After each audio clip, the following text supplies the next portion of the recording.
Madam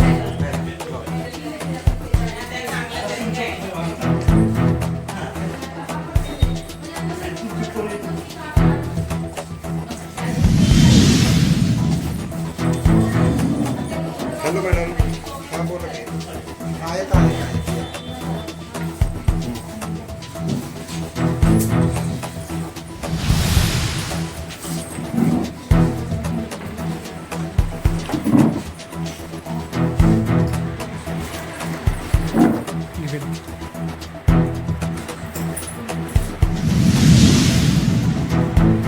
खालची आहे का?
कमी जास्त म्हणजे डिलेच होणार ना, त्याच्यामुळे गरज होती पेशंटची पण होती, त्याच्यापेक्षाही जास्त ह्या सगळ्या गोष्टी लोकांना त्रास म्हणजे आणि लोक म्हणजे काही तर VIP लोक आहेत, जे गरजू लोक आहेत तेच येतात, त्यामुळे त्यांची आर्थिक परिस्थिती आधीच महागाईमुळे त्यांचा दुरावस्था आहे. ह्या सगळ्या बाबींचं विशेष लक्ष असलं पाहिजे, कारण मूलभूत सुविधा जर आपण लोकांना पुरवत नाही तर बाकीच्या गोष्टींचा काय उपयोग. हे काय म्हणजे मूलभूत गरज आहे, आरोग्य ही मूलभूत गरज आहे. त्यामुळे आमचं विशेष सांगणं आहे की ते लवकरात लवकर दुरुस्त व्हावं, लोकांची गैरसोय टाळावी आणि ती परत परत बिघडू नये यासाठी तुम्ही काय उपाय म्हणजे काहीतरी असलं पाहिजे. नमस्कार, मी सुषमा राजे घोरपडे, सातारा जिल्हा महिला काँग्रेस जिल्हाध्यक्ष.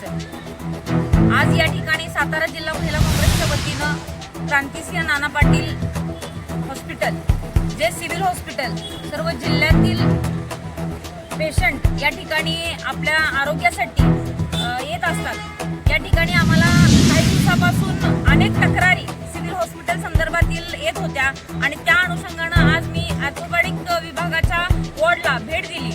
तिथं गेले असता बरेच पेशंट गेले 8 ते 10 दिवस झालं तिथं ॲडमिट आहेत आणि ॲडमिट ठेवण्याचं प्रमुख कारण म्हणजे तिथं जे मशीन आहे, जी ऑर्थोपेडिक विभागाची मशीन आहे ती नादुरुस्त असल्यामुळं त्यामुळं त्यांचं ऑपरेशन करता येत नाही आणि त्यामुळं त्यांना या ठिकाणी ॲडमिट करून ठेवलेलं आहे. ही अतिशय खेदजनक बाब आहे. आज आपण सरकारच्या माध्यमातून मूलभूत गरजा भागवण्याचं मोठमोठी आश्वासनं देतात. मंत्री महोदय, मुख्यमंत्री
धन्यवाद.